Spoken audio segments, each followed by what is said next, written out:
nehir gibidir. İnsan sessizce ne akıp gider bilinmez. İçinde ne fırtınalar kopar, ne saklar söylemez. Sadece yüzeysel bir insanoğlu. Göründüğü gibi değil.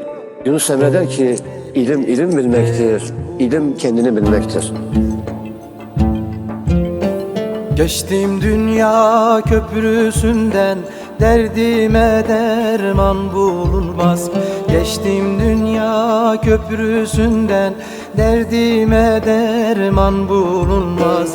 Düştüm aşkın kuyusuna, elime bir el bulunmaz.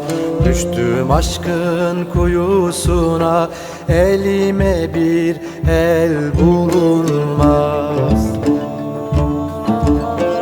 Geldim ani, dünya fani, eski dostlar nerede hani? Geldim ani, gidiyorum, anam babam nerede hani? Pişmanlık var dünyada bak, yanımda yok kardeş hani. Düşer Süleyman bile bak, al yaza mülk nerede hani? Elde yer ele el olur, bıraksam yaş selden olur.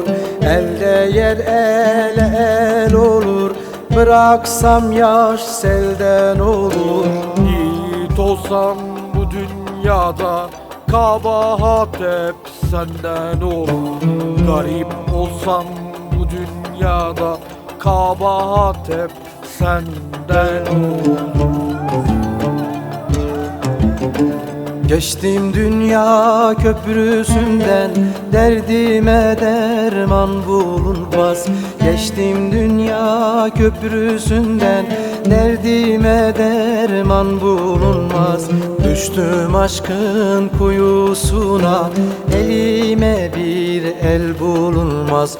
Düştüm aşkın kuyusuna, elime bir el bulunmaz. Geldim ani, dünya fani, eski dostlar nerede hani? Geldim ani, gidiyorum, anam babam nerede hani? Düşmanlık var dünyada bak, yanımda yok kardeş hani. Düşer Süleyman bile bak.